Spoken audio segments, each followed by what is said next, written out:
Een zomerse zaterdag. En wij beginnen in de Parel aan de Rhône, of de Provençaalse Pausenstad, of laat ons gewoon Avignon zeggen. Avignon, bekend om haar artisanale winkels, haar theaterfestival en een brug. En laat dat nu net het punt zijn waar Frida en ik hebben afgesproken.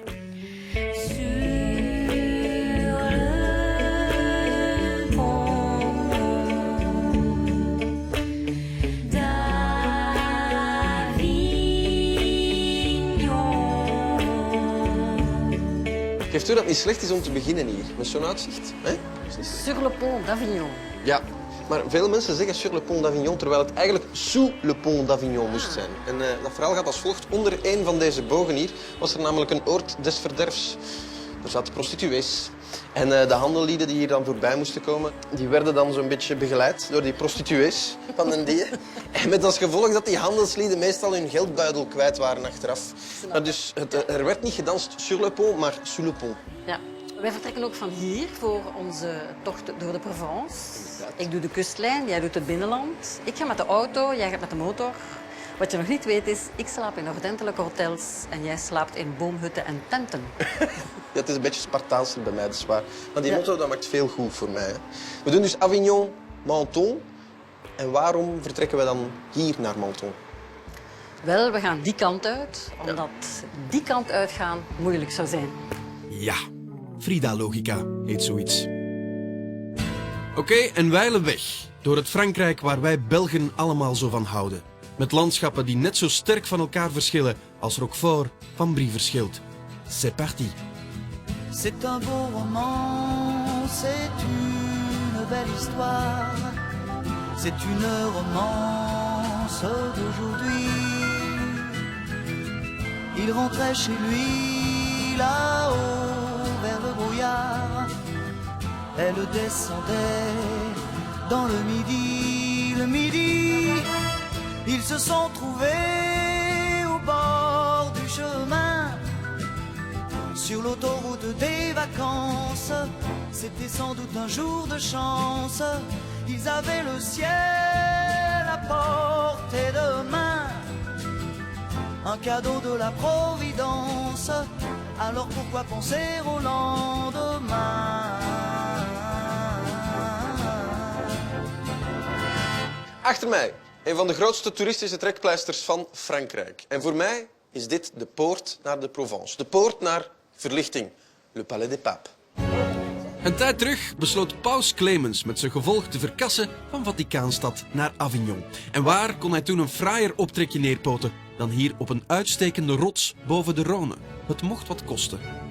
In the 14th century, the popes were no longer safe in Rome. Ils étaient les bienvenus ici à Avignon. Uit schrik en grootheidswaanzin. Ils construisaient en plusieurs phases ce palais gigantesque. Durante su estada se comportaron de manera poco católica. 118 ossen, 7490 kippen, 39.980 eieren en 50.000 taarten. Een feestje bij paus Paul Clemens V. Santé. Ik laat de pausen en tegenpausen van Avignon voor wat ze zijn en rijd zuidwaarts door het natuurgebied Les Alpilles. Een bergketen, of ketentje eigenlijk, hij is maar 25 kilometer lang en de hoogste top is nog geen 500 meter. Mijn volgende bestemming is Arles, de stad van stierenvechters, paardenfokkers en de Gypsy Kings. Maar ook de stad waar Vincent van Gogh 2 jaar verbleef en onder andere zijn zonnebloemen schilderde. In 1888 verhuist Vincent van Gogh van Parijs naar Arles. Het weer was hier beter, de kleuren en het licht waren hier mooier en hij wilde hier met een nieuwe kunststroming starten. Maar uiteindelijk komt alleen Gauguin af en het klikt ook niet echt tussen die twee. Op een avond ontaart dat in een heftige ruzie met het bekende gevolg, het afgesneden oorlelletje van Vincent van Gogh. Van Gogh gaat dat stukje kunstenaarsvlees persoonlijk overhandigen aan een prostituee die waarschijnlijk bij zichzelf zal gedacht hebben: man, het is tijd om professionele hulp te zoeken. Ook de buurtbewoners eisten via een petitie dat Van Gogh zou opgenomen worden in het vlakbij gelegen Saint-Paul-de-Moselle. Het voormalig klooster is ook vandaag nog een psychiatrische instelling. Est-ce que Van Gogh souffrait d'une dépression ou était-ce quelque chose de beaucoup plus complexe que ça? Résumer une dépression, c'est trop simple. Je pense que Van Gogh a un trouble de la personnalité au départ. C'est une personnalité, on voit, qui est dans un altruisme déréglé. Il veut tellement être bon pour les autres qu'il en devient gênant. Et cette empathie exagérée va faire qu'il va se faire rejeter de tous les endroits où il est passé. Il a présenté des moments dépressifs. Moi, je vous dis, il a un trouble de la personnalité initiale sur lequel va se surajouter plusieurs autres pathologies. En l'occurrence, pour nos médecins, quelqu'un qui boit de l'absinthe et qui consomme du tabac comme il le faisait, ça fait partie quand même d'une certaine dépendance.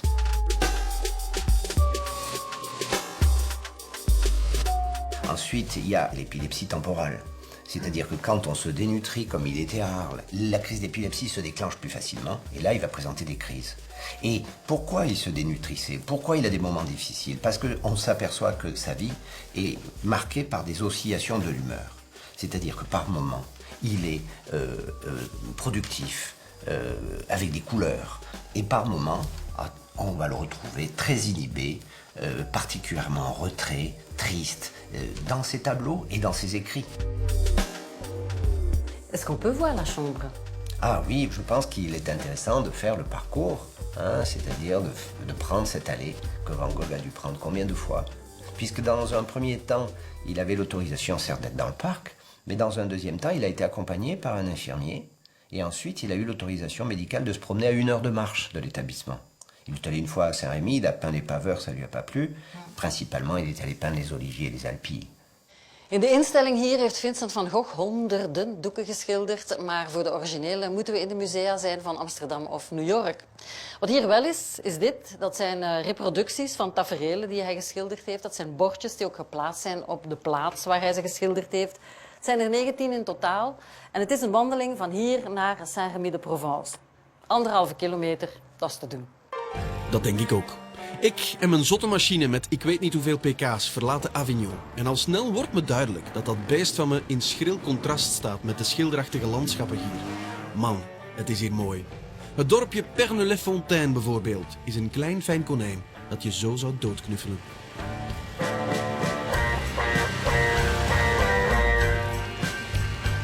Hier is romantiek troef. Dit is genieten, dit is vakantie. En dan blaas ik nog niet eens hoog van de toren. Alors la tour Ferrande. Voilà, nous sommes au pied de la tour Ferrande, qui est un des trésors de Perne. Oké.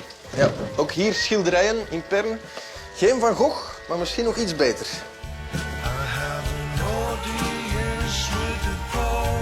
Voilà. Et déjà de nouveau, le pape. Voilà, alors ici on retrouve en fait le pape Clément IV, puisque cette fresque représente la conquête de la Sicile par Charles d'Anjou, et c'est Clément IV qui a remis en fait le titre de roi de Sicile à Charles d'Anjou. C'est pourquoi que vous êtes si fiers de vos fresques ici dans la tour? C'est parce qu'en fait ces fresques sont des fresques militaires. Et on a très peu d'exemples en France de fresques militaires de la fin du XIIIe siècle. Et elles sont dans un état de conservation exceptionnel. Est-ce qu'on a toujours su qu'elles étaient là, les fresques? Tout à fait, elles n'ont jamais été recouvertes, alors que c'est le cas de beaucoup de fresques qu'on découvre en grattant des enduits. Ouais. Là, c'est pas du tout le cas, elles ont toujours été à l'air libre en fait. Et bien sûr, cette salle a eu des autres destinations que le tourisme. Eh bien, il y a eu différents propriétaires qui se sont succédés. Et puis au milieu du 19e siècle, un boulanger qui avait sa boulangerie à proximité de la tour a racheté la tour pour l'utiliser comme une remise en fait, simplement pour stocker ses sacs de farine, son bois, etc.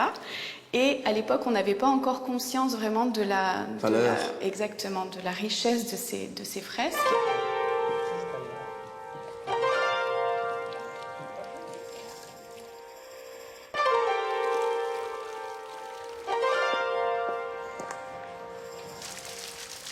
Alors je lis Perney-les-Fontaines, j'étais stupéfié, bouleversé même, de savoir qu'il y a tant de fontaines ici. Incroyable.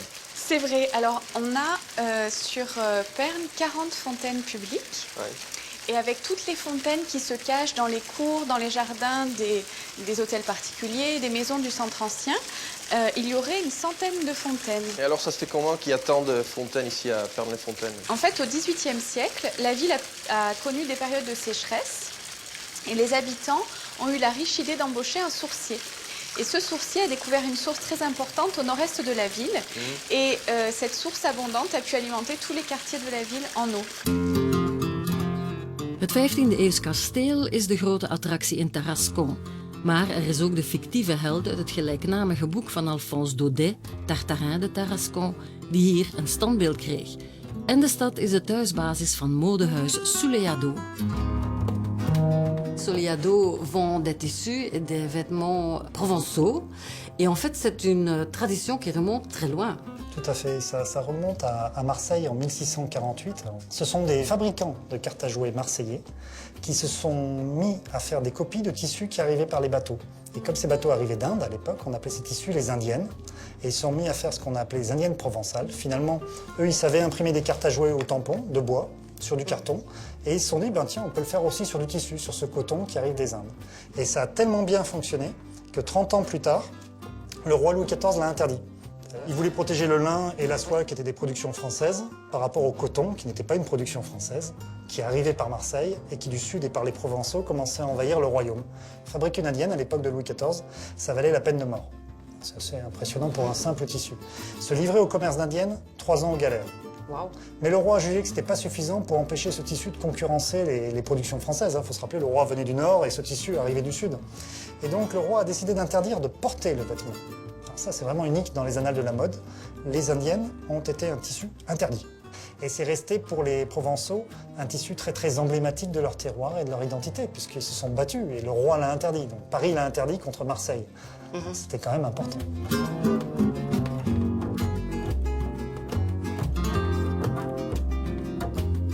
Et on m'a dit que celle-ci a une histoire particulière aussi. Tout à fait, parce que ça, c'était la chemise que portait beaucoup Picasso. Vous verrez beaucoup de photos à la fin de sa carrière. Il était toujours habillé avec cette chemise-là. On a aussi une clientèle locale importante, qui sont les Camarguais, qui traditionnellement portent des chemises colorées pour être vus de loin.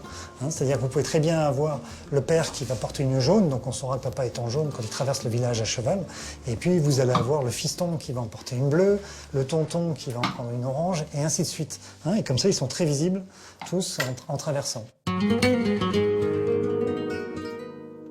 Op de Mas de Bernakelen, de paarden- en stierenfokkerij van Jacques Maillan, gaan ze blijkbaar toch iets minder voor die uitbundige kleuren.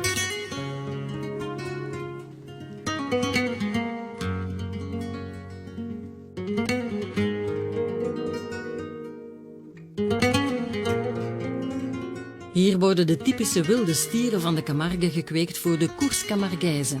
Stierengevechten waarbij het er minder gewelddadig aan toe gaat dan in de Spaanse versie. De stier wordt niet brutaal afgemaakt, maar het blijft even goed spektakel.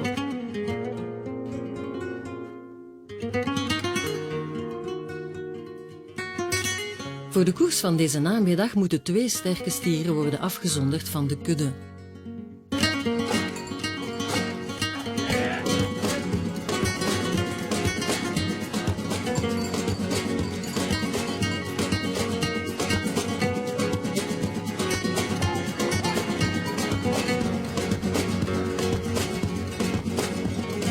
Pourriez-vous me lire ce qu'il y a là-dessus? Donc ça, c'est la tombe d'un taureau, de Rami, qui est enterré là, droit face à la mer comme le veut la tradition.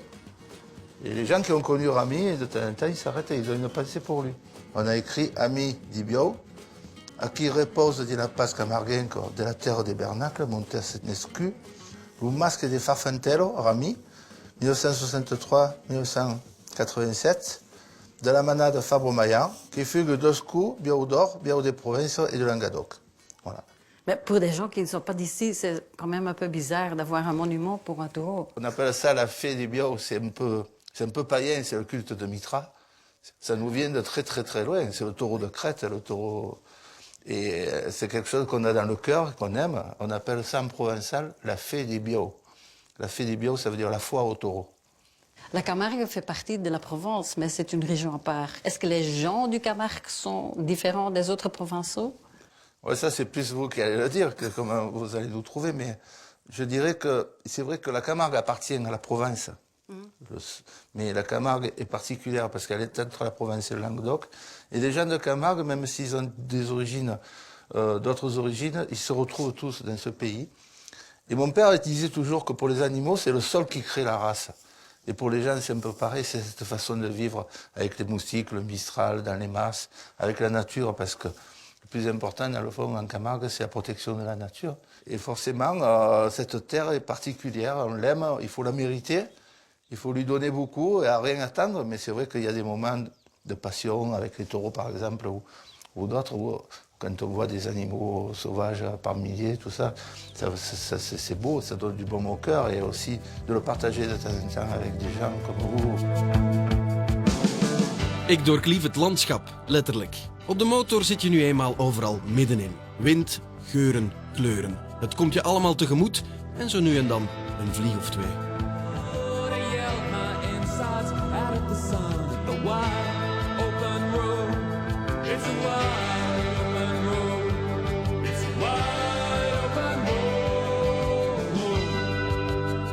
Die bochtige achterlandwegen hier zijn precies wat je nodig hebt. Met om de haverklap dorpen waar je zin hebt om elke keer weer halt te houden.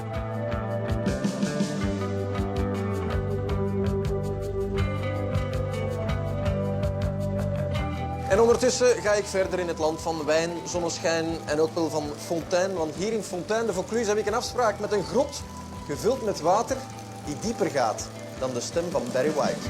Jawel, maar voor ik helemaal in het diepe spring, wil ik toch even te raden gaan bij Sana. Een van de professionele duikers die de grot recentelijk helemaal onderzocht heeft.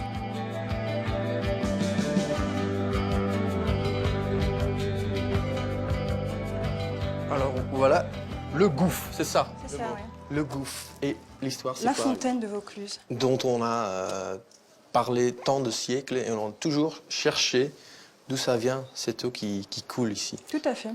Dans l'Antiquité, on pensait que c'était l'abri, la demeure de divinités. Oui.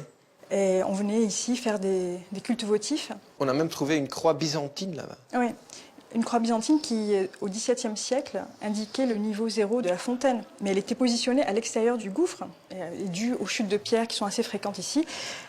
Cette croix a cédé et elle s'est retrouvée au fond du gouffre. Pour l'homme, c'était toujours la curiosité qui lui a mené ici. On a fait pas mal de plongées ici, n'est-ce pas? Oui.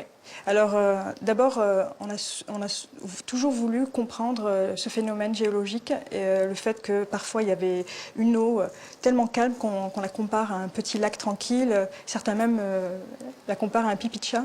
Ouais. Mais parfois, elle est furieuse. Hein. Ouais. Elle submerge ici les rochers et elle dévale comme ça très bruyamment. Donc on a essayé de comprendre d'où venait cette eau. Mais heureusement, les scientifiques et les spéléologues de Fontaine de Vaucluse ont mis en évidence que l'eau était le résultat des infiltrations. Quel phénomène bizarre. Mais on l'a exploré, oui. Le gouffre, sans doute.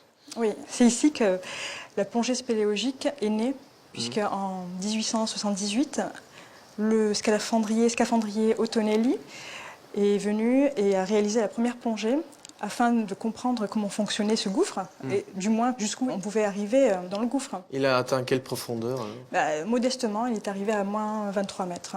À la fin, est-ce qu'on a trouvé la vraie profondeur du gouffre? Il aura fallu attendre 1985 pour découvrir enfin le fond du gouffre. Et la profondeur, c'est quoi? Moins 315 mètres. Nous, par contre, on n'a pas eu l'autorisation de rentrer dedans. Et honnêtement, maintenant, je suis content quand j'entends ces histoires, avec les pierres qui tombent, le sable qui monte. C'est dangereux. Il faut aimer l'obscurité, le froid. Ouais. Et puis ne pas être claustrophobe. Ouais. Ok, laisse tomber alors. Laisse tomber. De Camargue was lang een dor en arm gebied. Het zoute zeewater en de regelmatige overstromingen van de Rhône-armen die het gebied insluiten, maakten de streek ongeschikt voor landbouw. Pas op het einde van de 19e eeuw werd een zeedijk aangelegd en werden de Rhône-oevers afgedamd. Door irrigatiekanalen aan te leggen kan er nu onder meer rijst worden geteeld. Salz der Erde. Intussen werd de streek ook ontdekt door toeristen, maar houdt wel rekening met de muggen die aangetrokken worden door het stilstaande water. Salt of the earth. En dan is er nog de zoutwinning. Zo'n 100 jaar geleden arriveerde hier de Belgische sodafabrikant Solvay, die volgens de paternalistische opvattingen van die tijd ook meteen een heel dorp voor zijn arbeiders neerzette. Ik ben in Salins de Giraud, mijn laatste stop in de Camargue. We zijn nog altijd in de Provence, maar denk de platanen weg en je waant je hier in een arbeiderswijk van een Noord-Franse industriestad. Hier woonden de Spanjaarden, de Grieken en de Italianen die iets verderop werkten in de zoutmijnen. De arbeiderswijk van Salins de Giraud doet een beetje denken aan de mijncités van bij ons. Voor de bouw van de arbeiderswoningen werden niet de lokale stenen, maar bakstenen gebruikt, zoals Solvay dat gewoon was in België en Noord-Frankrijk.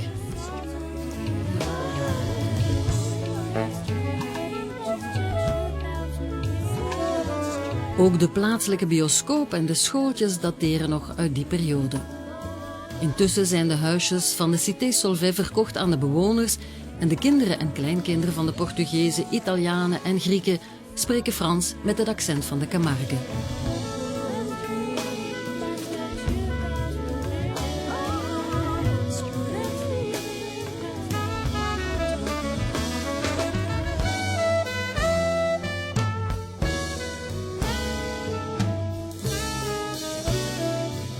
De zoutmijnen, nog altijd de grootste in Europa, maar veel activiteit is er niet meer. Destijds waren dat de leveranciers van keukenzout en van soda een ingrediënt voor de bekende Savon de Marseille. En Marseille is de plaats waar ik nu naartoe ga. Geen idee waar Ben uithangt op dit ogenblik. Allez, merci, c'était chouette. Fontaine-Vaucluse heeft 1 miljoen bezoekers per jaar. Wat brengt dat met zich mee? Een heleboel bazaar. De souvenirwinkeltjes die zijn hier niet op 2 handen te tellen. Zoals dit hier, Celle de Camargue. Volgens mij kent Frida dat niet. Tot volgende week. Informatie, adressen en ander lekkers. U kan het vinden op onze website 1.be/Vlaanderen Vakantieland.